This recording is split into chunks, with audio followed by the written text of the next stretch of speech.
to Gamer Dan. What's up, my man? Hey, hey. All right, well, nice to have you again. And yeah, here we go. We're up for another chat. As it goes, Mhm. I may try and keep this one a bit shorter. And as you may know, people watching, I haven't uploaded in a while. I did a video yesterday, and I had to upgrade the system. Uh, uh, um, well, I'm also having to deal with almost biting my tongue over talking about certain things to do with games, by the way. Also, even though I'm into political topics and other headlines and so on, but after being banned 7, 8 times, it kind of makes you want to join me on Rumble, people. I'm also there. Just so I thought I'm trying to branch out to X, Yeah. Anyway, Twitter. So Bring on the rumble. yeah, I tell you for Pete's sake. But that being said, let's still have a good time. Gamer Dan, how's it been with you? Good, good. Life's going well. I finished Ender Lilies, which is quite a good game. A beautiful little Souls-like Metroidvania. Quite like the genre. The Mm, Metroidvania, not the Souls-like. The grueling difficulties, fun, but in small doses. I mm. don't think I've never been able to finish a Souls game or Elder Scrolls. Great game, just hard. My God, I want to hear these. If you got reviews for us, that'd be handy. Oh, But no, I got plenty. But I'm playing the second game in the remake of the Tomb Raider series, The Rise of the Tomb Raider. hmm Good game. Really enjoying it. About 40% of the way through the game so far. Really, it's intuitive, plays smoothly. Lara dies brutally, but Oh otherwise, dear. pretty good. Yeah, I mean, the one thing about Tomb Raider, for those of you who are squeamish, sorry, I just mentioned that there's a thing where she can go down. I believe ugh, it's really gross. I believe fall down something of a A not say slope, and then a a sl spike comes. Yeah, into a even a throat. I'm like, damn, that's brutal. But oh well, there that's are a lot of ways that she can very graphically die. I played the first one in the remake series, and I'm as I say, almost halfway through the second one. Um, and the game is beautiful, intuitive, well crafted, layered. It really gets you into the mind space of her, so you can kind of, once you get into the swing, it's really very, very fluid. But when you make a mistake, they aren't squeamish. They aren't holding anything back. There are some really unpleasant moments. I mean, at the beginning of the first one, there is a brutally graphic scene where you see her remove a piece of rebar from her side and cauterize the wound. wow, this And game is they, serious. yeah, they don't. Yeah. It was kind of a step removed from the original one. I felt that they wanted to differentiate the series, not just visually but thematically. Like, this is a more adult version. This is a more contemporary, a more realistic version of the classic polygon-breasted Mm. two-gun shooting goddess that we used to love. Yeah, I mean, one of the things I remember that was quite brutal with the early day Tomb Raider. Well, I guess the thing when the game looks so cute, or well, I say blocky and all that, sometimes the deaths are more funny. It's a bit like, do you remember in GoldenEye when people get shot and they'd make these sounds? It's just hilarious. But I think to myself, if I really got shot like that guy, I'd be gutted for one, literally. But and I'd be like, oh It my was one of the God. anime. My favorite animation was when you shoot one of them and they go stiff as a board Yeah, and then fall over. And you're yeah. like, really? Yeah, that is for comedy. It's pure. But Oh yeah, but the more realistic it gets, the more it feels, yeah, gross. So yeah. that's the drawback of some of these advances in realism. I suppose it. I mean, I think you can also play with it. Like, I think Mortal Kombat does a good job in. You know what's good about Mortal Kombat is when you watch Mortal Kombat's of course, fatalities and so on, as a spectator, they can look over the top gruesome. It's like, wow. But when you play the game, it's a bit like the Grand Theft Auto effect, which I have to admit, I haven't really fully played. I've only played like a touch. That's a sin, cardinal sin. But Mortal Kombat, when you play the game, you end up laughing at, oh my gosh, what am I doing to this character? It's just kind of, it makes you feel like, what have I become? And I'm Mm. laughing. So, I feel the series has always gotten away with the overly dramatic violence because People who were upset with that game series from the 90s, the 2000s, oh, it's corrupting the youth, FCC, not only FCC. looked at the violence and the blood, but they didn't take the game in context. It's a melodrama. I mean, it's a goddamn soap opera of huge characters. Yes. When you're playing it, there is this dramatization of reality. Everyone acts like, I will protect you. No, I must avenge you. I am the villain. And you're like, yeah. The violence seems tame by that standard. Like, this is exactly how these kind of over-the-top characters would act. It's perfectly in keeping within the reality of that universe. Absolutely. Yes. It doesn't work with Street Fighter. Street Fighter's far more subsumed, far more careful. It's a far more realism to their fireballs, I guess. Yeah, you said it, man. I tell you, and that's the beauty of the world of games. You have to sometimes be in it to get it. Which it's a thing of all art forms. It could be music that people find particularly egregious or degenerate, but when you get it, it's like an in joke. When you're in, you can get it what they're playing at. It's definitely one of those things that us on the channel can appreciate, I'm sure. But even but it's true, we also have our squeamish moments, even nonetheless. Well, there are moments where there's a bit of a disconnect. If something egregiously happens, like, whoa, that's far more than I was expecting. It brings you out of the situation. It kind of disconnects you. It's like every time a game's like, hey, do you need a hand? I'm immediately brought out of the situation. I'm like, I'm playing a game, and the game is mocking me. I didn't play this game to be mocked. I played this game to win. Yes. I don't mind it when the Arkham series, when Batman dies and a villain will stand over you and mock you. That's perfectly in keeping. Like, hey, I'm trying to fight I'm in the Penguin's iceberg lounge. One of his thugs has killed me because I was out of cover. And the Penguin comes along and goes, ha, buddy, and laughs at me. Yeah, that makes sense. That pisses me off. I'm going to get right back in there and do it again. But having the game go, is it a little bit too tough? Why don't you knock the settings down? That does it, mate.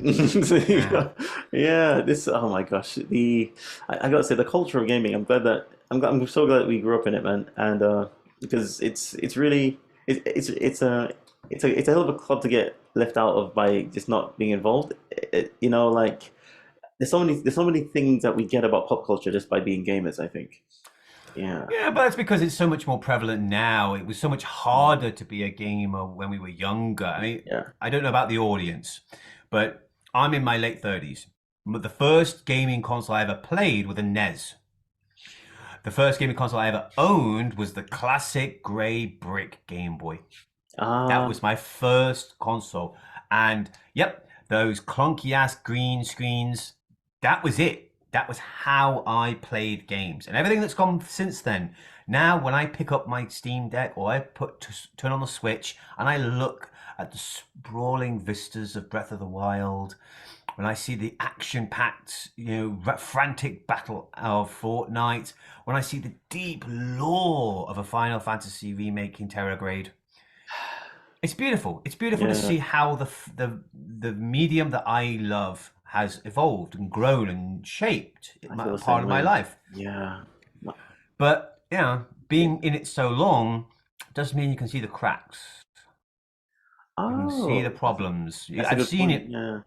I remember when gaming was struggling for people's attention. Now it's malicious. But that's more on the developers' side. Not even the developers, that's on the company's side and the developers. There's a lot of people who love the medium, who grew up with it, who want to contribute. And then you get Bobby Kotick from Activision. Oh, oh man, yes. Oh my gosh, it reminds me of the no, he's not Gertzman. Jimbo Gertzman, of course. That's Well, I bring him up specifically because I'm leading into a point. I'd like to talk a little bit about the the Switch 2 leaks. There's been a lot of hubbub about this going on, and one of the reported leaks about the new Switch 2's hardware has actually come because of Bobby Kotick from Activision, because of communications between him and other representatives of Ubisoft that were taken by Discovery due to the litigation on Activision. Microsoft tried to purchase Activision Blizzard, which would have meant Microsoft would have a lion's share, a near monopoly of some of the biggest names in the gaming industry. And it would actively be inhibiting sales and work with PlayStation. You know, it would screw over their competitors because they basically bought the company that makes some of their best games. But that's not gone through. There's people on both sides complaining, hey, free market, it's a company, buying a company should be allowed. Activision is very pro it because they stand to make an ungodly amount of money. But there's a lot of people who genuinely concerned that they are going to wall off a whole section of the market for only Microsoft. I remember when Microsoft bought Rare. Wait a second, Microsoft buying? Oh my gosh! Microsoft been buying Activision. Microsoft. No. Microsoft were planning on buying Activision Blizzard, which means StarCraft, Overwatch, all the Blizzard games that have been tainted by Activision, gone. All the Activision games, gone. It's all Xbox now. Oh shit. That means that's the fear. That's the fear. Yeah, what if they make it exclusives? Then, well, I can't blame them for like you said, in the name of capitalism, you gotta play to your strengths. You know, if Nintendo were in the same situation, I'm sure they'd. Well, I don't know. What do you think? Nintendo have been aggressively ruthless in the past. They've been very litigious. They've sued their bejesus out of poor people, but some poor developers. But they don't tend to wall off their market. They tend to protect their own. Nintendo is all about their own garden. They have their own companies and they grow their own games. And they produce quality games. It's very Western to gobble up. Yeah, but it's Western to just go like, hey, you're doing really well. Okay, I'll buy you and add you 2 hours. It's like a Uchronic Arts. EA has repeatedly purchased so many great companies that produced so many great games and just devoured them, destroyed them, and now sits on the IP. This is why people hate EA, right? It's EA is the most hated. EA is almost consistently the most hated company in America. It's amazing. America's it's amazing. America's a country where they can't even get decent internet. It's mind blowing. They have actual monopolies on the internet. They can't get good TV. Their TV boxes are awful. All of the basic necessities of for quality of life are poor there. But you know what really pisses them off? Yeah. This is hilarious. But this is the way. It's what they do. I mean, I have an axe to burn. I've had an axe to grind with EA ever since they took Bullfrog. Oh yeah. And they took Dungeon Keeper. They took Dungeon Keeper from me. I loved that game growing up. But people are worried that they're going to do that. They're going to take up this. Microsoft is going to buy Activision Blizzard. They're going to have a non-compete for a while. They're going to offer the next Call of Duties, the next Battlefields games. They'll bring out the Overwatch on the PlayStation for a while. And then, oh well, it's our company. We paid for it. They're disgrace. Why should we give you? I think it's just all right. It's when it comes to business. If you got the money, then they say money talks and BS walks. Here's the thing. Aladdin said it best. It's the golden rule. Whoever has the gold makes the rules. Yes, and that laughter from Jafar. I was reenacting that. Indeed, but I just feel like watching some what's the man's name? Who I haven't seen videos from recently. Shout out if anybody of you know. Guru Larry, I'm a big fan, but I don't know what's happened to the guy. Maybe last year he had an issue health-wise. I hope he's okay. But me too. But that being said, I love when he likes making. Speaking of when you mentioned Bullfrog, I was thinking about jokes with Peter Molyneux's hairline that he's not making. And so, dear, when he said that, the man's talented, but yeah, I like Peter Molyneux's games. I just don't like the man. I've His been hairline? burned by him before. I remember Fable. I remember Fable 2, and I got so excited for those games, and then I played them. Yeah. No, They were great games. They were great. They were great yeah, games. yeah, No, hands down. At the yeah. time, they were still fantastic No doubt games. about it for sure. Upper echelon games, but they were a fraction of what we were promised.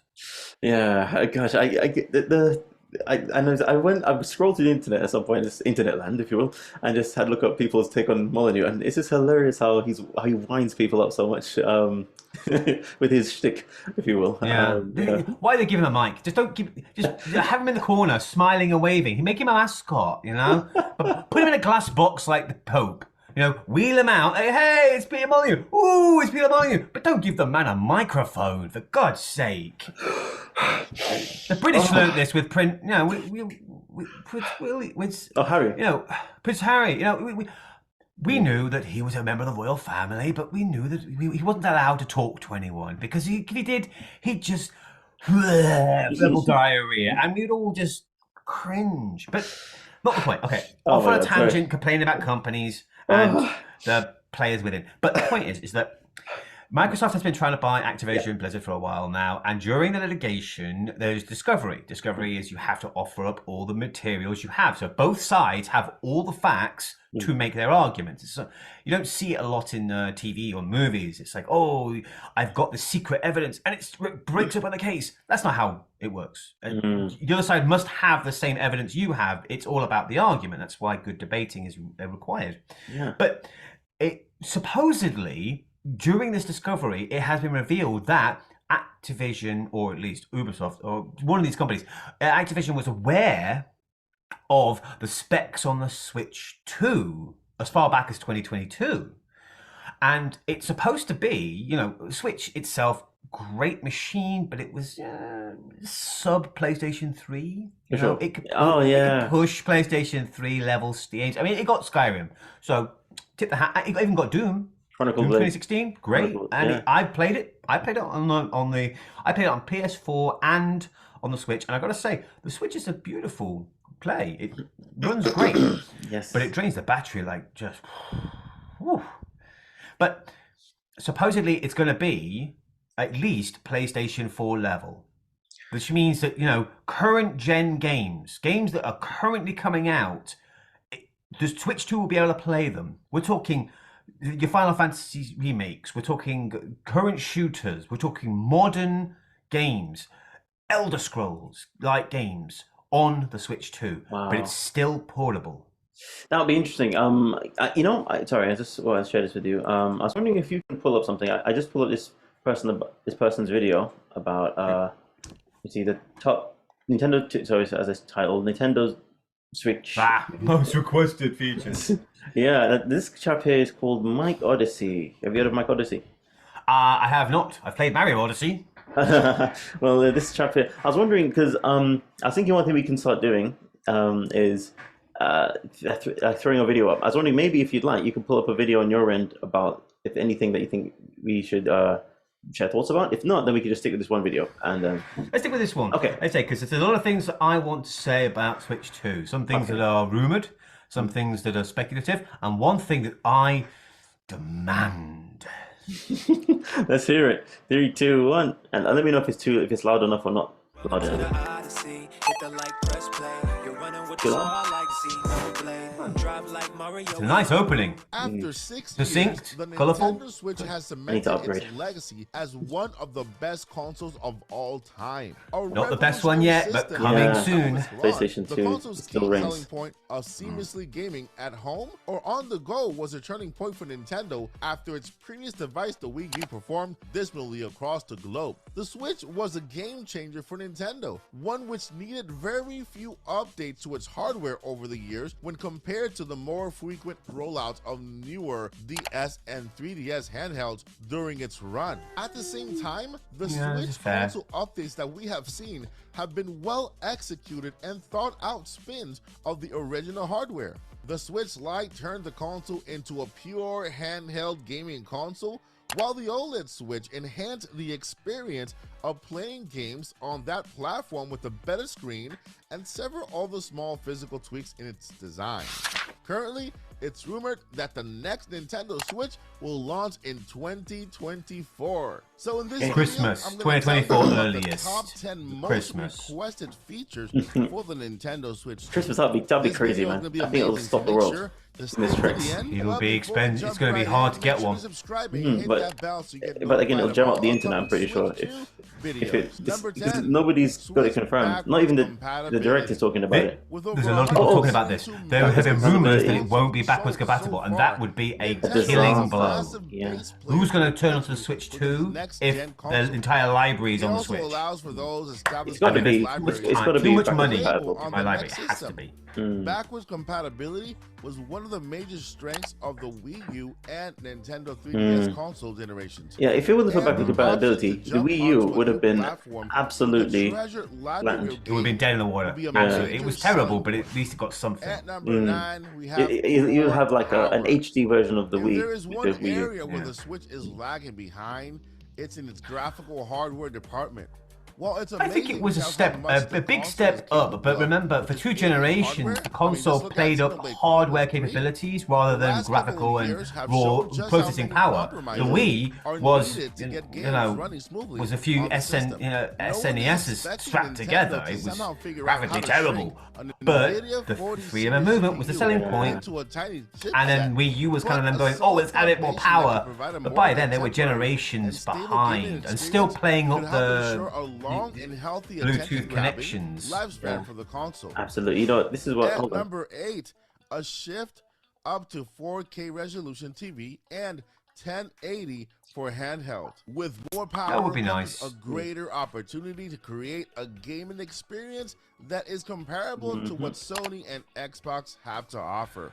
While True, but Nintendo's Sony and strengths Xbox lie play up. in its They play up the very strong graphical memory of fidelity of their games games. over Like, pure oh, it looks so great. graphic Nintendo There games, are especially more in-house ones, always immediate tend to have their benefits to own art establishing a style. higher It's like Exactly. Wind Waker for our is games in, to run you on know, Nintendo its art Switch's still next looks so system. great A because it 4K had a output unique makes art text style and rather user than being interface elements graphically look sharper, graphical while fidelity. 4K I think the looks trick is like less Nintendo money love, especially and with the takes advantage Yamauchi of president, newer TV who's screens is to all about, stand you know out what, more. forget these graphics, let's just have a good Nintendo's game. first-party games I think particularly Nintendo like to try and run the emphasize speed limit with vibrant, how long they can do that. and There comes a point where it's like you've got to have joyful titles something on up to newer date, or screens you'll get could laughed at help if you play sell this. the If you're identity playing, of a you new know, console. and oh my gosh, weird ads.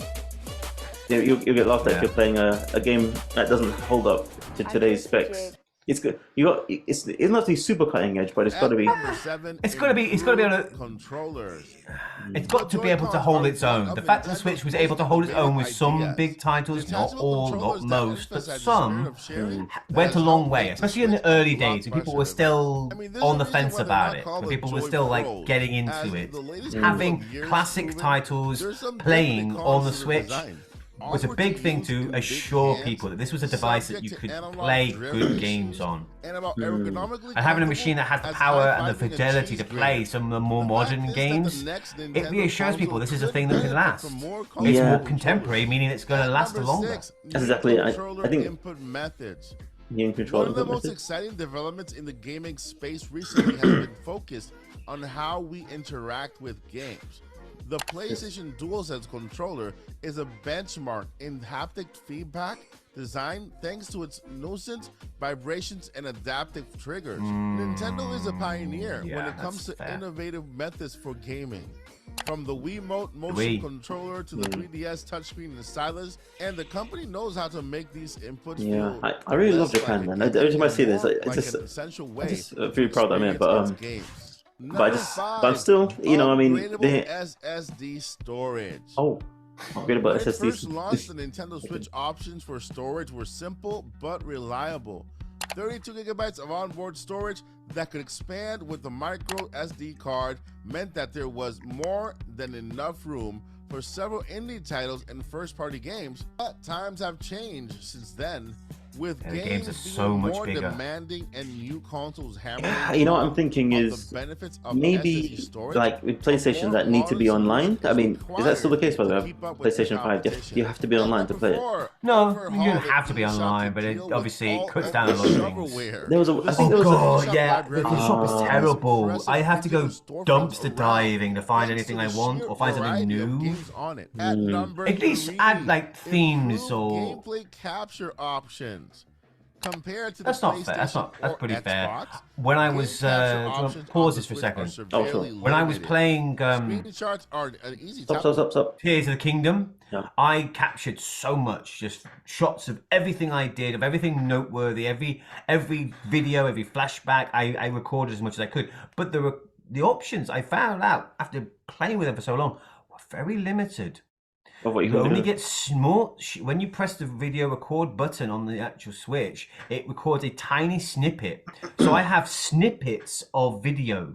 I have chunks of an overall. I would like, a much longer recording option. The screenshot function works perfectly fine. You hit the button, boom, it takes a screenshot near instantaneously. Very good. But with the videos, it just doesn't give you long enough. The only way I would be able to record significant footage would be to use a third party. Would have to connect a recording capture device to my card and all that television. stuff. A capture bot. Yeah, I that's did the only that way and to it, get good footage. yeah, you know that when I went to my brother's place, well, I used to go there quite a bit and play on the PlayStation 4, and I do get live streams from there. It was so simple, and it's God, like that's it. You just pop on the machine and press it, Boom, and hit the share. yeah. Boom. I think the trick with Nintendo is that protectiveness that we were talking about before. They're very maybe they're worried that something gonna it's like someone's going to effectively get rid of reduce the buying value. I don't know, or something silly. But I think Yeah, they they like their WoW feature. They want their games to be protected, and they're totally against the idea of people streaming it early. The game comes out, boom, people start streaming it. They're like, hey, you're going to spoil the surprise. yeah, and it's very old fashioned. I think it's a bit like Nintendo not wanting to be on the iPhone, so they said, "All right, fine, whatever, let's just do it." And then suddenly Mario, the Pokemon Go and all that stuff, just took off, and it's like, oh well, if we should do this earlier. Yeah, they done it earlier. It's like I remember when when Splatoon first appeared, and the jokes were, "Oh wow, Nintendo looked outside for the first time in 20 years." They saw the way the gaming industry's gone. A multiplayer shooter. Is that a meme? Is that? It's a zero punctuation gag, but if you go zero punctuation Splatoon, he makes a whole spiel of it. It's very funny.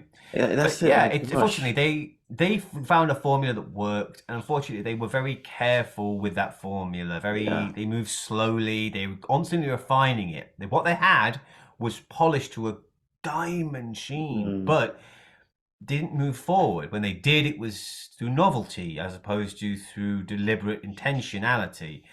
Now, but that meant that they could experiment with a lot of different technologies, see what worked, what didn't, and hell, look at the Switch, which is the culmination of generations, plural, of hard fought, hard earned knowledge. They learned what worked, what didn't. They marketed it well. They developed it well. They applied the technology to the mechanics in the games well. It was fantastic. It learned all of the lessons from the Wii, the Wii U, and from the handheld market. So, kudos to them. They've really pulled out the stops from time to time. But PlayStation, Xbox got a more consistent battle strategy. They produce games consoles regularly. They were just upgraded versions. They play more, they play better, they play more beautifully. But Xbox is kind of getting the edge out. I don't play Xbox. I haven't played Xbox since the first generation. But their Game Pass, that was a really smart decision. They've got a lot of people who joined Xbox because of the Game Pass. Yeah, excuse me. This is why I follow the culture wars, as they call it, because the the whole how do I say? I mean, the whole the entire market, I should say, is dictated by what people are vibing with, as I say. So and just as I say, politics.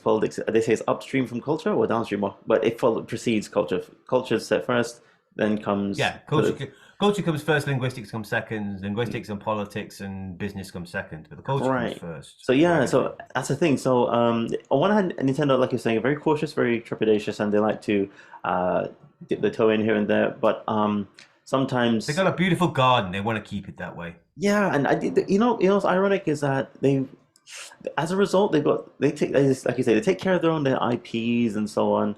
But uh, but ironically, you just like we were noticing before, the shovelware situation has occurred. For all that they've done to protect their IPs, they haven't paid attention to their culture enough to be able to apply that kind of care to even take care of Their their. shop. Yeah, exactly. They should. So, Yeah, they should have been paying attention to what happened to Steam.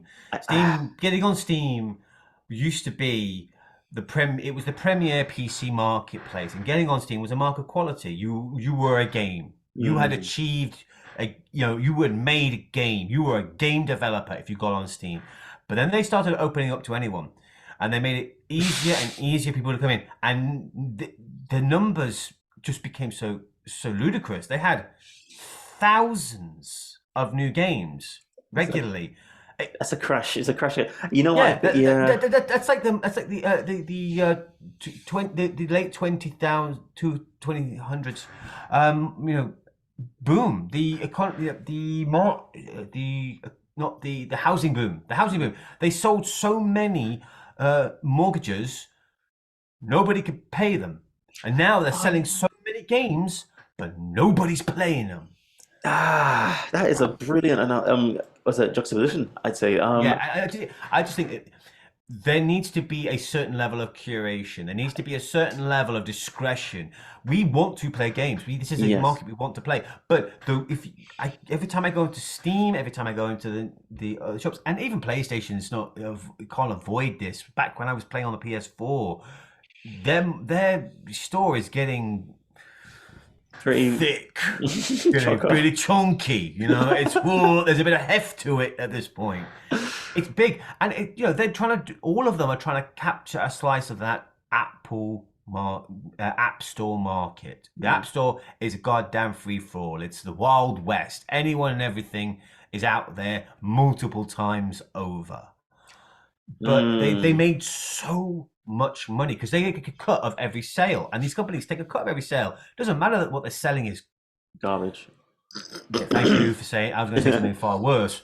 It doesn't matter that what they're selling is garbage. They still make a cut. It may be a Yeah. small cut, but that's not their problem. So they're incentivized to just sell everything and hope that people make a mistake because they get paid either way. You know what I think? I think, yeah. I love that you've spelled out for those who don't know what this all the fuss is about. I think maybe they should gamify the. Oh, I think there's two solutions. Maybe they can break. Maybe if they make two stores. I mean, maybe Nintendo or even another company. They can make a store for amateurs and a store for people who have some sort of tier of excellence or have reached a certain tier. And then on the other hand, you can have maybe something of a standard system.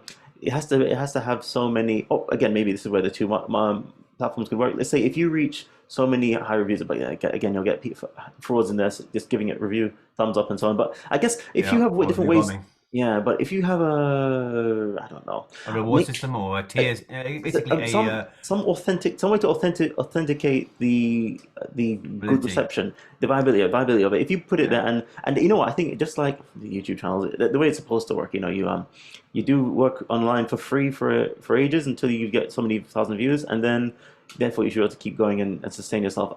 If you put a game on the this also could be attacked, but if you put a game on this store and it gets X number of bad reviews or people saying it's garbage, again that could be exploited. Then There's they could, the only surefire way to fix this. There's only one true way to fix this wait, is to stop using algorithms and have an actual person look at the game. And way better than that, yeah. sadly, it's the same with YouTube. It's the same with all these stores that would require actually paying a human being to download the damn thing or watch the damn thing and say, hey, this is garbage. There's no algorithm that's going to outwit capitalism. There's always going to be another hook. There's always going to be someone who finds a new way of selling their tripe. And we have this in other fields. Other industries have quality control. Okay, Toys R Us. There's a great analogy that Stephanie Sterling uses, and she says Toys R Us would never sell a teddy bear filled with cum. The moment it came into the store, they would say, no, this is poor quality. We can't sell this, and they wouldn't put it out there in the shop. They wouldn't put it out in the shop, sell it, and then wait for people to complain. What did you say? Which is what a teddy bear filled with what? with baby milk. Oh my goodness! What are you talking about? Toys R Us sold. I'm talking about a major mainstream company would not put out a clearly inferior product for sale and then have to recall it. They would stop it before it ever reached that point. The audience, the customer would never see it. It would never reach that far because someone would have to check the quality before it reached the front of the store where the customer could find it. Not so in gaming. In gaming, everything that comes into the shop, they put out on the store and only retract it when the customer complains. Toys R Us are never going to sell a cum-filled teddy bear. Okay, I need to. I need a moment. Yeah, it's the image, isn't it? It's the sticky bear. I was like, huh? But it's just the sentence. It just jams up the mind. It breaks the brain. It's like even ChatGPT says, I cannot compute. But how? What the hell happened? The image to somebody catch you. The image is the hook, and the premise is simple. Did some criminal just go to the town on the toy or something? Yeah, it's that other industries have a level of quality assurance before the customer is ever allowed to get a hold of something.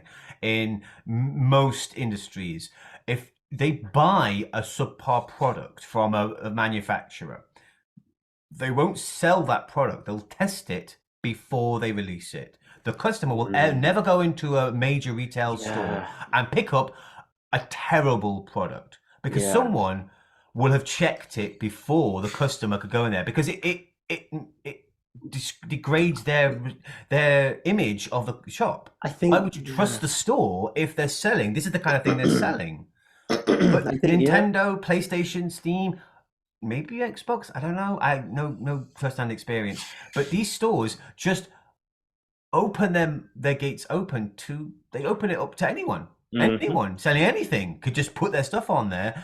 Which means that it's the customer's responsibilities to go digging through everything they push on there to find something of value. The more it's not my responsibility to curate your goddamn shop. Yes. It's my responsibility to find what I want to buy and give you money for it. I'm willing to give you money, but give me something worth buying. Of course. When you said anyone can go and put their stuff on that, I just thought, oh dear, this is very unsavory. Oh dear. But dear me. But yeah, exactly. I think oh my god. Okay, that is I gotta say, my father is from Nigeria, and Nigeria they have these very weirdly worded proverbs that when you hear them, I just think, I'm not going to tell anybody that. It just sounds a bit too jarring. But that now Dude, it won't be the weirdest thing in this video. Well, all I'm going to say right now is that teddy bear story matches, and it's one of those that it's a perfect illustration of what you're saying, but I'm like, I can't say it. I can't say. There must be another one. So, but still, that is wow. Well, anyone, if case you know what it was, you can rewind and check it out again. But with that being said, yeah, dude, I think what you said is a lot more profound than people even realize. It's the algorithm. It's the machine that is causing these issues. When you give over to the machine. If you put the responsibility of curating a store in the hands of a machine, it's only going to do what it's told, and that is to. You said it, and this is what I think is what I've always been saying. The AI thing, I believe you me, with all the advances it's making, it's going to come to a head when people think they can they can shirk off their responsibilities onto it. There's certain things. It's like, again, you get chocolate covered broccoli. There's another. Sorry, I forgot that example, but it will just like you. I think you said in one of our older videos. Two things that are popular: fish and jam sandwiches, and it may give you a fish jam sandwich. Because apparently these things are popular. In a if you ask what would make a good new idea, based on my data, this says this will work. Yeah, have you tasted one? Sorry, I can't taste anything. It's like so exactly. So what we have here is I think hope for the future. Believe it or not, I think like you just said it. I think maybe without realizing, or maybe you did, but I think this is the hope that we have in the name of will AI take the jobs? Well, let me see. If you give AI your jobs, I got a feeling you'd mess up a bunch of jobs because it isn't have the same cares that we do. It can't. It doesn't live in our world. It's a theory machine if you think about it. Yeah. Oh yeah. Everyone who's a doomsayer and a doom scroller says, "Oh, AI is going to destroy the world. AI is going to take everyone's jobs." I don't believe that for 1 second. Me too. It will not broach this for a long time because it's just not subtle enough yet. It requires a human controller. There needs to be a human to curate these things. Exactly. If you let an AI curate yourself, you get YouTube's front page. Yeah, dude. You know what? Ooh. Yeah, I think somebody said something about the. I'm gonna try and avoid this for the algorithm's sake, but I put a video up earlier, and just in case everyone, if I get locked off again, catch us on our other channel. I'm gonna put it there, even if it's for free. We'll go into that channel down if that happens. But the certain war that's happening in a certain part of the world, which anyone can speak about, but I don't think you should bless me. But, We all know what's going on. So what I'm saying is that apparently somebody said, I think a professor said, there's people think that those who control capital control the world or finance, but it's apparently those who control food and fuel who actually have an edge on them because you can't eat money.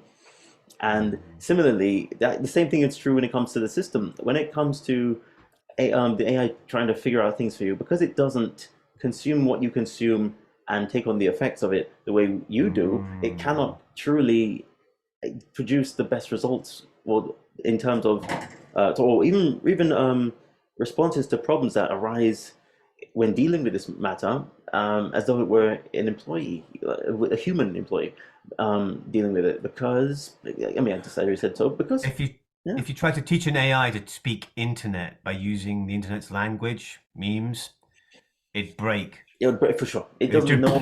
Yeah, it would be gibberish. It doesn't know how to interpret certain things. It hasn't had our life experiences. No matter, even if you create a robot and call him Bob and give him all these experiences from the past, supposed experiences. I mean, as best as you could load it into a bloody machine. If you throw a meme its way, it probably won't react the way you predict it would. I mean, it depends how predictable the meme is, but in which case it would lose its true funniness.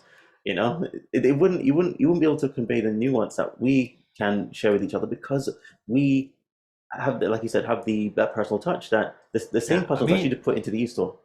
A meme, the original term of meme came about as a DNA of ideas. The term meme is in reference to a gene, a human DNA. Whereas the human DNA, the genes are the information required to build a person biologically. Memes are how ideas and concepts are rooted through culture. It's the genesis of conceptual ideas. That's what it means. Meme of something. Yes, that's the original interpretation. But what's happened is that the term has been evolved or mutated in a way that it refers to coded language. Memes as joke is common, it's the norm, but meme could also be like a dog whistle, a political dog whistle. That's a meme. That's, hey, I'm saying something, but I'm not saying the thing. Yeah. It's layered information. It's information that denotes more context than it sounds. A double entendre, joie de vivre, something like that. That's a meme. And that requires not only the basic knowledge of understanding top level, but you've got to understand all the levels underneath it in order to hear what's being said, to recognize the reference, to get the in-joke. So yeah, I don't think that this is going to happen anytime soon, and that's why I don't think these companies can rely on curation by an Yeah, automated service. Has to dude, be a person. it has to be. Yeah, I mean, the last thing I'll say before I finally press play, I think we'll do 20 more minutes because I have to run off. But is Mhm. that yeah, I think one thing that's happening, just like I said with what the hell's going on in society, these jarring things that people are experiencing on a regular basis. I think this is something of a giant social experiment. I think what happens when you open the floodgates to people to express themselves in all sorts of ways and just let it be on the internet is, first of all, you get a data bank, so much stuff that the system can try and study and use and interpret to try and analyze to see, okay, this is what society is into and so on. On the other hand, we also getting, oh, I feel it's something of a reverse psychology operation. This is what I feel, not psycho, but a reverse psychology operation in that it's getting people to appreciate things that we took for granted. When it comes to, hey, I don't have to work anymore because computers can do my job for me. All of a sudden, you'll start to miss your job. I mean, when you've, What do if you do with yourself 8 hours a day? this is the thing is, say people have know what they've got when it seems to be slipping away or gone. Hopefully before this gone, but I don't think it will be gone in this case because as it's showing up now, things the system can't do the job that people can do. I Oh think what well. it, so the whole point of this whole thing is I think we are being made to have to choose. Just like the Matrix was saying, the problem is choice. The Matrix 2, when Neo was talking to the architect, well, what is the issue with the system? Why is it not working? Is because people, People can choose. yeah, if we, this whole thing is just like the voting system. The whole point of the voting system, I think, is for people to actively choose what they want to experience. So and consciously do so, so that it's like signing your name with something to say, yep, I agree. I take responsibility for what happens next. If it happens, you can't complain. A I think. non-disclosure when you go in to talk to someone powerful, or a consent form if you go to a dominatrix.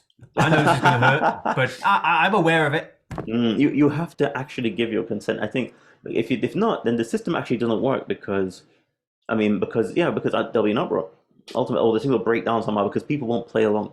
So we have to if we play along, then the system can work. So it seems. Oh, but again, only so far. We have to actually come to a point where we realize in a pragmatic sense that certain things you can't just what's the word, delegate, there you go, delegate Mm. to the system. But yeah, that's my thoughts. Did you have anything to say on that? I think if I was a paranoid individual, I would Mm. say that Hideo Kojima talked about this kind of level of information control in Metal Gear Solid 2. uh Spoilers, Go for it. spoilers. Those of you who haven't played it, it's an old game. I'm just going to power on, but Yeah. play it. It's great.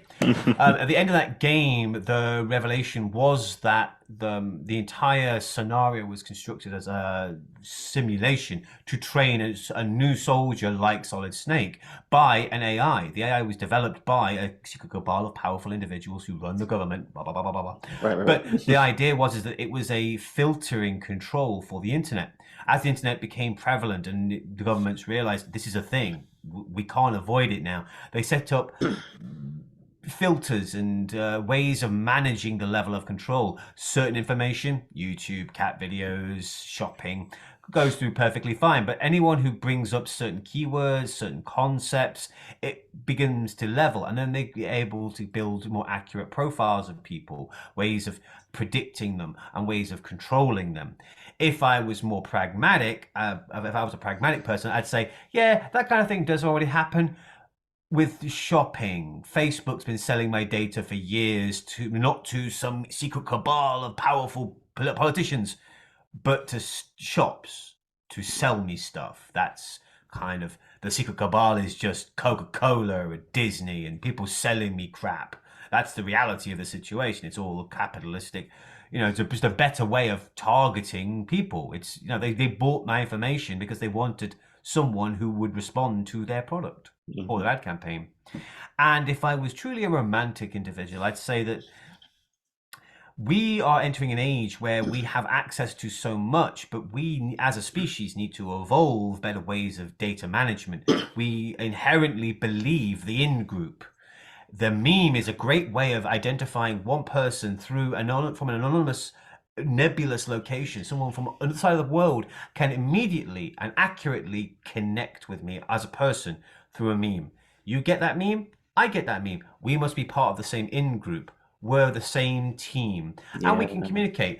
But that communication means that kind of dog whistling, memeing, it's been weaponized to the point where you can find people anywhere who accurately connect with you on a personal level, on your most deeply held beliefs, no matter what they are. And we need to back away from that. We've gone so far down the rabbit hole trying to find our own group that we've almost forgotten the group. You know, that's a good point. I miss those primetime shows, the show that grandma, dad, and the kids could all watch and all gain something from. It maybe wasn't exactly what everyone wanted to watch. It wasn't precisely what I would watch, but it's something I could share. Yes. And I think too many people these days, we live in echo chambers. We live on our own feed as opposed to the feed. I'm not seeing the same thing other people are seeing. I'm literally not seeing the same news, the same events that other people are seeing on a regular basis. So how can I connect with that person? And I kind of miss that. I kind of miss making a friend in the pub after a few beers. Yeah, and you know what? We both share something. Yeah, mate. Oh my gosh. I think even you and I, we may even have different perspectives on politics, for instance. But one thing that we bond over definitely is games and so on. And I got to tell you, even when it comes to political views, I'm very much open to all views. And like you said, it's important that it's healthy that we I understand politics is very much like hear it. You've got at least got to hear it. Yeah, of course. I can't you don't agree. No way. But you got to be aware. This is how you feel. Exactly. Being in the dark is something I'm not for. So one thing I'd say is, it's oh, bloody hell, what's the word? I hate when the word slips my mind, but it's healthy. I think that's the word I was going to say. Maybe. I think. But here's the thing: politics is war, in my opinion. The reason I say that is because naturally, it's a bit like having neighboring countries. Usually, people who are right on the border with each other, they don't like each other. You know, we're from England. We know people. You know, many English, Scottish, and Irish jokes, and all these. Every time I'm in Japan, and people in Japan take issue with China. Now, of course, they have the history and everything. You have people who take issue with Korea, but from a far land, we may just think that it's another country. I'm sure you may just get along, but you see, I think there's usually a lot of animosity right where you draw the line. I'm different because of this, right? I think that's probably where the strongest division, is actually felt. But that being said, I mean, I think the word is normies. Most people just want to just have a normal experience. We just I think we like to reach around that sphere. Of course, the problem with politics is that it, especially today, is pushed into a lot of what we There's too much money. There's too much money to be made. I was genuinely scared when I found out that politicians have access to information about governmental decisions, have access to industry decisions, and they are perfectly legally allowed to use the stock market. Oh my goodness. Most people get arrested for that kind of insider trading. You have accurate information about what an industry is going to do, and you are perfectly fine putting your stocks in that? No, that's insider trading. That's you got inside information and now you're profiting from it. No, but everyone does it. This isn't a left or right or of course, absolutely everyone. Yeah, absolutely. There is so much money in politics, and at its purest form, politics is just a way of us reaching a consensus. Yeah, trying to make sure every voice is heard. The idea is sound, but like most things, it's like two good buddies. When one borrows some money, it gets money ruins the relationship. And I'm not naive enough to think that there will be no money in politics. All right, politicians make societal decisions which affect every industry. They're the ones who allocate government funding, for bleep's sake. But it would be nice to feel that the people were there because they genuinely cared about what they were doing and not that they were trying to make a profit. For sure. I think, like you said, I made myself sad.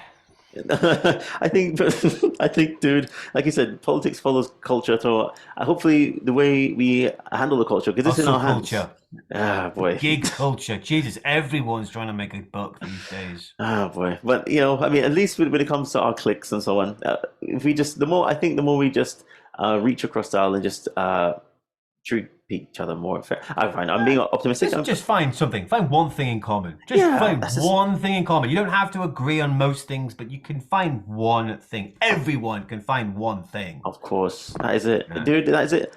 So, my gosh, sorry, I might as well press play on this video.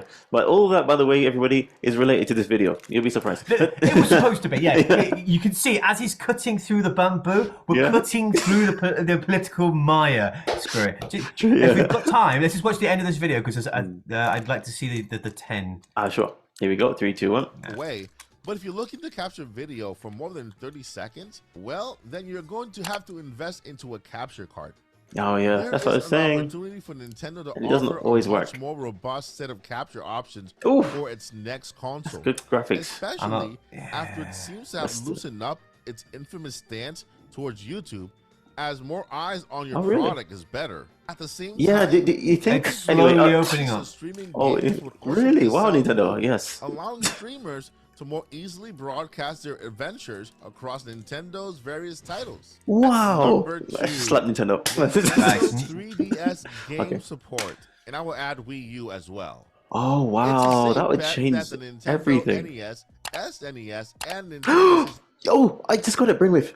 That's it. What if what if all the consoles can act as controllers? That would be great, but you still need a game to play it with. The problem is that Nintendo's sitting on such a huge library of games, so many hundreds of thousands of games on all across generations, and they bring you just a pittance, crumbs from the table. Yeah, they're delicious morsels, but come on, there's some classics. The next console, mate. I tell you, I think they're gonna the same way. You know when they brought out the Wii and you were able to put all the games on them. Just the fact that the whole selling point of the Wii was that you played it differently, and you change the experience of they hope that you change the experience of the older game you're playing. I think that's what obviously they're going to try and do with the next one. If they make it backwards compatible, which they have to do, or they're finished, then imagine playing the Switch game in a new way somehow, then reinventing the Switch game. I think playing classic games or with classic consoles.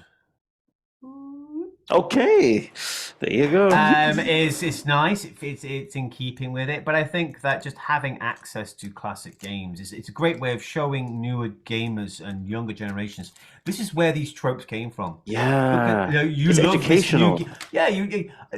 I'm a teacher, and some of my students are big Kirby fans. When the new Kirby game came out, they're like, "Oh, Kirby's so amazing! Kirby's so amazing!" I'm like, "Yeah, did you play this one?" I'm like, "What?" They hadn't heard of some of the classic games, the games that gave us the tropes that we now know. Dan, when I was in college for my second course, and I was with some 18-year-olds, and I was in my mid-20s at that point. And yeah, I asked them if they knew what Lucky Charms were, and they were like, "Oh, are those Irish lucky things? Those clovers? No, they're the breakfast cereals." Ah! So yeah, man, I think it's good to have what's the word? Pantheon? No, pantheon. It's just some sort of a trove of classic educational things I don't know, man. I gotta say. Well, a few years ago there were rumblings that a private company was trying to open up the video game database, a video game library, essentially an archival system that was open to anyone to use. It would have allowed current people to just pay a subscription service to go in and download like a whole litany of classic games, but it never got off the ground. How the hell would you get the licensing agreements? I mean, Nintendo would stamp that stuff out immediately because we're using their games. But these are games you're not offering. The only way people can get these games is actual piracy. Yes. Just give us a service that pays you, a cut. Yeah, the idea was if that happened, I would not. Yeah, it was a subscription service, and all of the companies who offered the games from their libraries would take a cut. If so many people downloaded this game, boom, that money goes to them. They would have kept enough money to make a little, cover their maintenance costs and a little profit to help grow the platform. But it was an archival effort. It was a labor of love to show the students, gamers, kids now, where they came from, where these games came from. But there wouldn't be a lot of money to be made. Well, I think that's going to be on the table too. I won't even on this three. I think it was a beautiful idea. But it's just not profitable. Sure. Games will make a jump to the next gen system thanks to its popularity of the online subscription service. But if Nintendo wants to appeal to a different audience, then finding a way to bring the DS, 3DS, and Wii U to its next gen console could be a huge reason to sign up. This would likely be one of the biggest challenges that Nintendo has ever taken on its virtual console and retro gaming library due to the dual screen nature of the older handheld generation. It's not an impossible challenge to overcome for a company that this is one of these new games. It's and finally, Dungeon at Explorer. number 1, make the game cartridge taste even worse. That's nothing. It's better than nothing. Here we go. It's powerful. I haven't tried it. Have you tried it then? No. Give it a try. Let me get your reaction right now. By now, children with curious appetites have developed a resistance to the infamously foul taste of the Nintendo Switch cartridge. Here we go. So it's time to head back to the kitchen and concoct a new disgusting flavor. Yeah, that's copies of the game. It's the aftertaste. It's a real. It's a really strong plastic taste, and it's like oily. Wow, it's true, people. I had not tasted one yet, but Gamer Dan done it, so you don't have to unless you want. Go. Just take people's word for it. Yeah. Oh my gosh, I'm super curious, but I think I will take your word for it this time. Number 1. Wow. Good lord. Well, there you go. Journey on. Apparently, as they said, kids are likely to try out tasting things, and apparently, well, there you go, people. For some reason, the cartridges are notoriously yucky. Well, there you go, people. I remember hearing this when it first came out, when the Switch was the first thing. It was like, these are things that taste terrible. I'm like, well, why would you eat it? Yeah.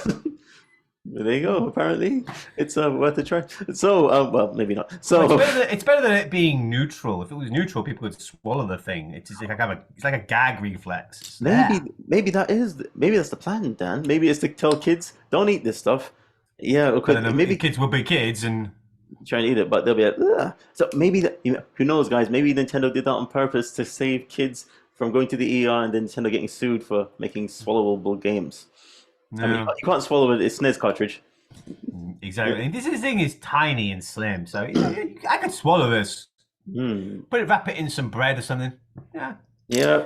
Oh my gosh. Well, there you go. That was an unexpected end to the countdown, and for the episode. But yeah, I guess. Well, I don't know if we have time for the review today. Maybe we should leave that for Professor Suzuka when she comes back. I'd love to hear some thoughts you had on your experiences, and also I really want to judge up this production that we're doing right now. Today I'm going to try and upload a bunch, but I think we should have maybe segues and some we'll have some segues. I say just do a little bit consistently, and then that will help build the audience. But if you are, for those of you out there in YouTube land, if you are interested, we and Dan-Madik will talk about it, and we'll put up a little voting thing, and then you can choose which game I review. We'll pull up a few games that I've been playing recently, and we'll see what you want me to review. All right, it sounds like it's a real one. All right, I think I'm gonna. $5 says it's Tears of the Kingdom. Shall I rate? Okay. But I'll throw some other things up there. Some more interesting. I'll throw some left field ones out there. Let's see how our audience plays it. I would bet, but I got a feeling it's going to be Tears of the Kingdom also. So, well, if it's something yeah. But there you go, people. Okay, I'm gonna try and, like I said today, dedicate a bit of time to this channel. It's been a bit neglected thanks to just being trepidatious. And it's funny. I mean, for those of you who make too. safe, yeah, those who make safe content, you don't have to deal with this. But they're combing through old. I took the time to hide a lot of my old videos, but I thought, let me just maximize my reach and just open up my old videos, and then bang, okay, it's just, suspended, and after that, I just got like 5 right after another, and I was glad they didn't give me 2 strikes in a row, which they did once. They said, "Oh, sorry, this is also blah blah blah, and this is also blah blah bling and blah blah blip," and I'm like, okay, let me just take a moment. I just take a break, but it's awful because there are people out there who really want to catch up. So we are going to, I'm going to be a bit smarter and try and diversify, reach out on other platforms, X, and I do want to do Twitch. By the way, Gamer Dan, we're in Japan. Have you heard of that guy, Johnny Somali? Johnny Somali. He's been going around Japan harassing people and making jokes about the bombs and all that stuff, and he got beat down eventually, and then recently just got arrested. Rightfully bleeding so. Yeah, that's what's his face? The prime drink Joe Rogan. No, not Rogan. Paul Logan. Yeah, that Logan Paul? sounds like what he did. Dear. And he found the dead body. I didn't look into that so much, but yeah, he went to the famous suicide forest, and he found like a that's where he went. Body. But that wasn't the one that I was really pissed off with. But yeah, he put it live on camera on YouTube. But it was when he was running around Tokyo, where throwing Pokeballs at people and throwing cars, and just pretending it was a Pokemon game. And you know what? When you say that, the reserved rage of the people on the camera. You see all these Japanese people smiling through clenched teeth. Yeah. And if you don't have any experience with Japanese, it seems like they're just taking it in good humor. Oh no! Yeah, I think so. No. Yeah, so that's the thing with Johnny Somali. I mean, it's funny if you were to say these things, like if it was a comedy show and it wasn't real people, then it would be like, okay, that sounds so ridiculous. It's funny, yeah. but when it's real people and you're bothering real people, and this again, Johnny Somali. I think I saw the one video he got punched. Check him out. It's so people are checking him out now. Johnny Somali. Johnny Salami. No, Somali. I think he's from Somalia, but he's of Somali descent. He's some guy. I think a restaurant owner eventually had enough of him, gave him two punches and dropped him down, which he recorded on his GoPro. And then finally he walked onto some construction site. Trespassing in Osaka. Yeah, and he was arrested. That was funny, man. It's all over the news. It said finally, it's time for you to face justice. So they put him. Now he's in jail. And this is the thing about Japan. Guys, we're in Japan. Just, if you want to visit, it's something we have to adhere to. Apparently, you're kind of guilty until proven innocent around here. And you've got like a 90-95% conviction rate here. So it means he's finished. Now people want him to leave the country, so maybe this is the way he can finally go. And my God, leave him in jail for a few years and then send him home. But the thing is, he's been threatened by Yakuza and everything, and but he's still sticking around. It's like he's got death wish. But and it's like, why did you get the hint? He's a US live streamer, Johnny Somali, and he's known for doing crazy stuff. So he's famous for doing crappy things and going around pissing off a lot of people. That's his brand. That's how he gets in the views. So and it's funny about this that there are people. Well, funny, weird, but this kind of thing has been going on for ages. Even in the UK, you remember that show Nativity? That movie, I think it's got the movie Nativity, Nativity 1, Nativity 2. Nativity. The Nativity. Yeah, the movie, the Christmas. Yeah, the big guy who's in there. He's the nephew. What's the guy's name? He's got ginger hair and a bit of a stubbly beard. The big guy. Oscar Isaac? Probably Oscar Isaac. In fact, let me just double check. Wait, let me just share screen. Oh, thank you, mate. Advanced. Last 5 minutes, and then I have to shoot up. But let me see. Oscar. Sorry, I can't see the screen yet. Sorry, mate. Needs maximize.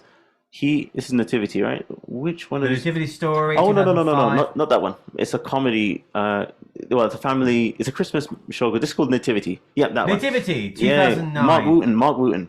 He used to do stuff like that all the time. You remember he used to do shows. I don't know if you remember back in the UK where he would he'd pretend to be a psychic, wind people up in real life. You remember Oh that? yeah, Yeah, this guy. I do remember this guy, Yeah, and Mark Walton. yeah, and it's like, and then he used to pretend to be a director, so it's a bit like of a Borat, if you will. Yes, Yeah, like a and situation like Beatles About, yeah, those yeah, or Punked, or those kinds of yeah. things. It was funny because when those people when they do it, to be honest, it's also in my opinion quite distasteful. In my opinion, it's quite antisocial, disruptive, and so on. Yeah, And but at least they think that they can skulk away by hiding behind a character, you know. But when it comes to these yeah. people who've done it with doing it like Johnny Somali now, using their real identity, they can get themselves in some serious trouble. And it looks like he's finally done it. It's You, funny you mentioned that actually because there was a number of psychological researchers, people who were researching psychology and academic researchers, and they're talking about how the latest generation, and I Hmm. loathe to use it because I hate this generational Gen Z. divide thing, but Gen Z, they are a generation that has never known a time before the internet, Mm, before social media. I yeah, mean, we grew up with the internet. Social media was a thing that came about when we were young. They've only ever known the social media. So but you'll find that yeah. a lot of Gen Zers, their online presence is the same as their Real. in-person presence. That's a good Whereas point. for Oh, that's us, sad. it was always a disconnect. When you were online, you had Mm, a handle, a moniker. You were known as this thing. Yeah, mm, I'm Gamer Dan. Hell, on this channel, I mm, gave myself a moniker. It's mm. a pretty accurate one. My name is Daniel, and I'm a gamer. But it's a certain caricature. I'm playing up the role of Gamer Dan. But for Gen Z, there is no difference. Mm. It's just another place for them to be themselves. That is, So oh a lot my of God, that went so right it might under be this my, guy is kind of just himself, aiming at a yeah. younger audience. Yeah, wow. Do you mean the Hell, Mark Whitten dude, or do you mean Johnny? no, I mean the Johnny, Yeah, Johnny yeah. Salami. So exactly, you know, I think that's sad, and it kind of went under my radar. That's gonna give me a whole other perspective when I give commentary on other things, but that's sad because as this time goes by, I mean, especially if imagine there was something of a which people are hinting at internet blackout. I doubt that would happen very long if it happened at all, because it would mess up a lot of money for politicians, like you're saying. It's just business. It's just everything is done online now. I mean, if you want to get your taxes paid, if you want to do your visas, it's all done online. Yeah, and the greatest minds of our generation are going to spend their time reinforcing and improving the internet. I Yeah, mean, exactly. I remember dial-up. Oh my goodness. I mean, there's something to be said when you know that you realize that you can live without these things. But just because it's artificially made constant, it's not a real constant.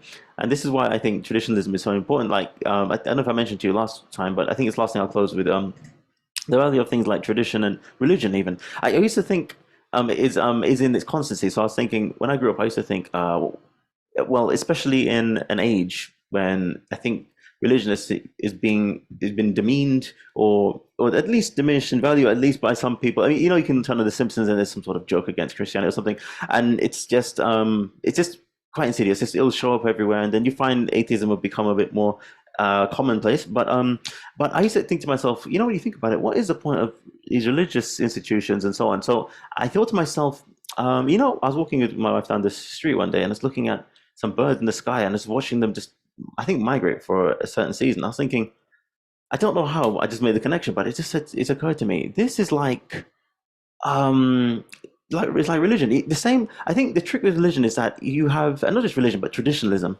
and customs and so on. Is that you have these ceremonies that we have year after year. It could be Christmas, it could be whatever. Even going to a certain place on a Sunday or wherever you go, mosque, temple on Saturday or mosque, I believe, for Muslims. All these things that we try to deliberately do. It's a way to imitate. I think I did tell this to you before. It's a way to imitate what creatures like birds do. Birds flock. Bears hibernate. Plants come out at a certain time of year. It's a way to follow the rhythm of nature, the Nature. consistent. Yeah, and almost to put you in alignment with Humans are creationism. social creatures. It's wired into our DNA. We want to be around people. We feel safe around people, but Exactly. we want to be around people we know. And that's the thing. That's natural. And just like animals, exactly, animals, birds of a feather, and so on. But that all being said, is I think it's important to have that sense of permanence to act as your foundation when you're dealing with a world that is trying to evolve too quickly with certain systems and so on. I won't deny that it feels like the world is changing faster now, but we have the digital age is as big a significant shift in cultural identity as the industrial age. The industrial age completely upended generations, hundreds of years of tradition, and created entirely new systems. And for a lot of people, they got ground up and crushed during that process. Yeah. So many people died during the construction of the machines that they then died maintaining. People were put in debtor's jail. Debtor's jail became a thing. Going to jail, debt became a thing.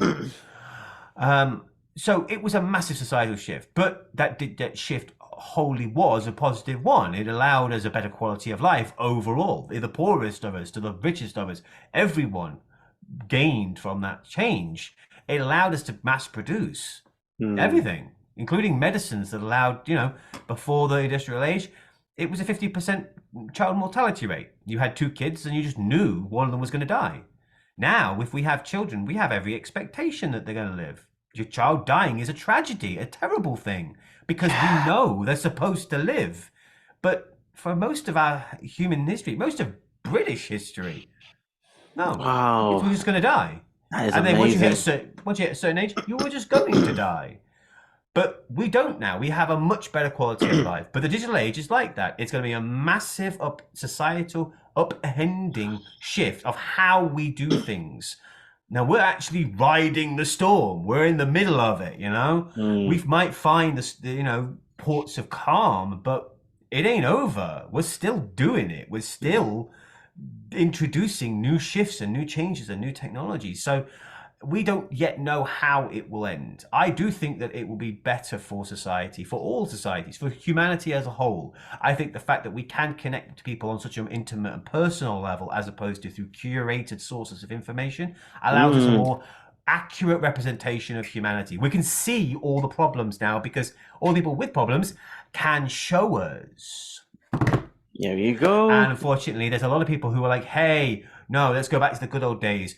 These problems were still there, but I didn't know about them. Yeah, it's a best of both. Like we mentioned before. I think people who are in the country or the heart of a country tend to be actually a bit more rooted in the good old tradition. People who are near the coast, I think they're more adept Well, they to. see more people. The coastal was always a trading places, even historically. Places that were hubs of commerce allowed the people traversing from different places. It's how languages traveled, cultures traveled, religions traveled. They traveled through ports, largely. Or, like religion, that's a very good merchant point. cities. Yeah. But this is how these things moved around the world historically. Now we have everyone communicating everything all at once. And for a time being, it's kind of a deafening din. It's hard to hear yourself through the noise. Yes. But I do think that now we can take an unvarnished look at ourselves. Yeah. We can see the good. We can see the good, but we can see the bad. And empathy kind of dictates that we can't ignore the bad. It's hard to find a balance. There is no balance at this point. Yeah, it's terrifying and people are fighting, and it's why politics has become so confrontational. No one's got any common ground anymore. Everything's up in the air. There's so many things happening all at once. We haven't got a shared heritage yet, because everything we thought we knew is kind of is it? Isn't it? Is it good? Is it bad? What's going on? And then they go to their tribes to try and get validation. I have heard this new thing. So you that's put out why there. we get these echo chambers. People were retreating to their little tribes for a sense of calm. And that's why we get all these little groups fighting for their sense of identity so more virulently, so more passionately. Because the majority of us, the masses, we don't know where we stand. Yeah, this is why I think spirituality is actually more. Of course, is more valuable than religion, just as education is more valuable than school. In that the institution themselves can become tribes that can blind you from actually having your actual own opinion or viewpoint on the. And the idea that you disregard your own viewpoint based on what you think your tribe would. It's dogma. It's the rules of the faith. You're like, no, I can't the do idea that. of spirituality is accepting that there is something more than what you see. Yeah, That's a good idea. That's accepting the truth of fair enough, yeah, nobility. justice, Humility even. humility, all these things, justice, honor, decency. These are conceptual things. These are things we adhere to, we believe in, we strive for. They're not physical, tangible things, but we want them to be true. So we teach kids these small lies, Atlantis, the Easter Bunny, Santa, so we can condition them to believe in something that isn't inherently true, but what we want it to be true. We want to make this a reality. Yeah. And unfortunately, you can game that system a lot and teach a lot of people a lot of really stupid things and make them fight very hard to make it real. I was gonna say, wow, you just threw in a lot of maybe unintentional puns. It's we want it to be true. We can game the system and fight very hard. I think hence why we have games.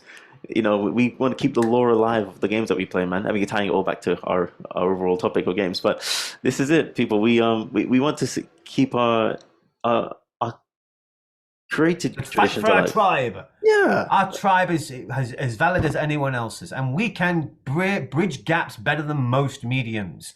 Films and books are passive engagements. Yes, you can draw inspiration from them, but a game can allow you to interact with a fictional world, with a concept, an idea, with a story in a way that no other medium can. And we can interact with it together. We can play together. Bloody hell! And look at that, and it's not like even football, which I love sport, like football and so on. Even though, to be honest, I haven't really played as much as my bro. But those of you out there in America, he's talking about soccer. Soccer, right.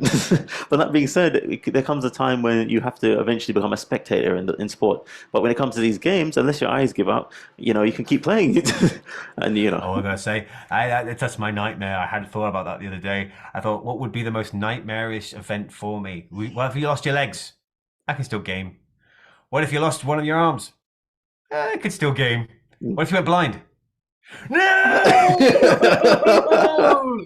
Then it's all right, Steve. You want to tell me how you do it, man? All right, it's music time. I'd have to find something else that would spark joy in my life. Well, you know what? No, you know what I'd say? Just so you know, guys, the one good thing about technology is, as much as you may think this is playing God, I mean, if you've got a problem with that, there are technologies that can give you a sight back. Apparently, I personally would be all for it. You know what I'd say? You know what the hell? Plug it in my head, whatever it takes. I'm not losing sight in the. I feel like Neo in the Matrix 3. I don't know if you haven't seen that. Did you see that? Yeah. Oh, yeah. And forget it. Whatever it takes. I need to experience the digital world somehow. Yeah. I don't know. Maybe. Let's just pray for our health. I like the idea of improving people, but come on, conceptually, it's basically the same as people wearing glasses. They're essentially a cyborg.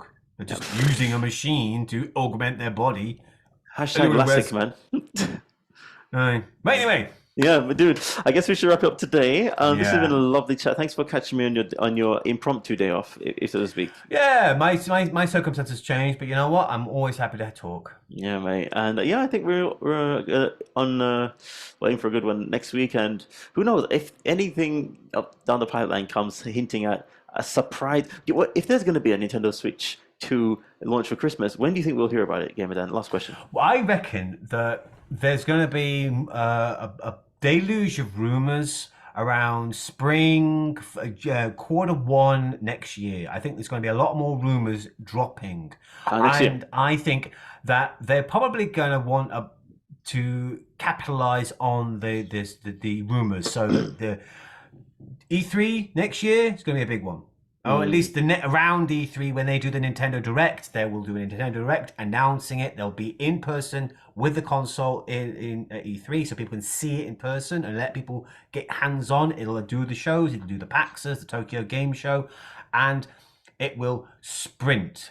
It just sprint, building more and more steam, and revealing game after game after game. Apparently, game companies have got dev kits already. Yeah, working on games now. That was the big surprise that came out from the Switch 2, is that supposedly there are companies working on games as we speak, which means that we're giving them a bit of time to draw up some decent opening games. That's always been the problem with a lot of these these console launches. The console launches, everyone wants it. There's nothing to play. So it needs to do what it did before. The first year, every Nintendo console within a single year has had a Mario game. I think that's why we didn't get a Mario Odyssey 2. I think Super Mario Odyssey 2 may be one of the launch titles, or at least the first year titles for the Switch 2 to really pump those sales. Wow. Okay, let's leave the rest for next time. I'm gonna marinate on that one. Bloody hell. Well, mate. Yeah, I mean, you just Google it. Just check the timeline, console, and the first Mario release. Just look at the timeline, and it's an eye opener. I'll tell you that. Oh my gosh. Well, Gamer Dan, we'll have to catch you next time. Thanks so much for catching next Sunday, or hope maybe. And you know me, I'm gonna be relocating at some point. So, yeah. All right. Well, if you do, I say let's open it up. Let's get more people involved. Absolutely. More the merrier. All right, mate. Well, take care, and we'll catch you next time on Figs or whatever this channel changes its name to. Whatever it evolves into. Yeah. Bloody hell. Peace. Peace, mate. Yeah.